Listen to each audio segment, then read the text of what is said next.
नवरात्रि के पहले दिन प्रातःकाल उठकर स्नान करें तथा स्वच्छ वस्त्र धारण करके पूजा घर में एक चौकी सजाएं।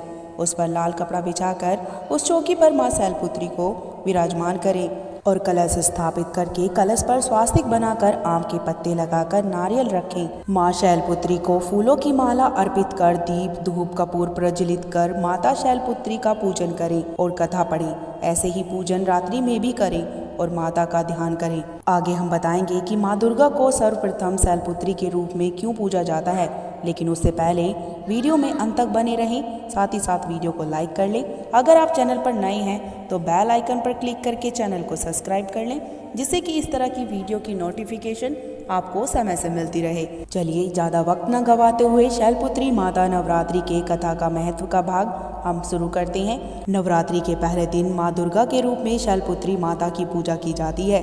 पर्वतराज हिमालय के यहाँ पुत्री रूप में जन्म लेने के कारण इनका नाम शैलपुत्री कहा गया। इनका वाहन वृषभ है। माँ शैलपुत्री ने दाएं हाथ में त्रिशूल धारण किया है और बाएं हाथ में कमल धारण किया है। ये नवदुर्गा में प्रथम दुर्गा है। माता शैलपुत्री को सती के नाम से भी जाना जाता है और वे भगवान शिव की पत्नी तथा प्रजापति दक्ष की पुत्री थी। एक बार सती के पिता प्रजापति दक्ष ने बहुत बड़े यज्ञ का आयोजन किया। उसमें उन्होंने सभी देवी देवताओं को आमंत्रण दिया, किंतु माता सती भगवान शिव को आमंत्रण नहीं दिया। जब सती को इस विषय में ज्ञात हुआ कि उनके पिता अत्यंत विशाल यज्ञ का अनुष्ठान कर रहे हैं, उनका मन वहां जाने के लिए व्याकुल हो गया। उन्होंने भगवान शिव को अपने पिता के द्वारा कराए गए आयोजन के बारे में बताया। सभी बात सुनने के बाद भगवान शिव ने देवी सती से कहा कि देवी प्रजापति दक्ष ने उन्हें आमंत्रित नहीं किया है, इसलिए वहां जाना उचित नहीं है। लेकिन सती नहीं मानी और बार बार यज्ञ में जाने का आग्रह करती रही। भगवान शिव के इन वचनों को सुन माता सती दुखी हो गई। पिता के यज्ञ में शामिल होना और वहां जाकर अपनी माता और बहनों से मिलने के लिए उनका मन बेचैन हो रहा था। माता सती ने भगवान शिव से कहा कि वो मेरे पिता हैं, मुझे उनके घर जाने के लिए किसी आमंत्रण की जरूरत नहीं है।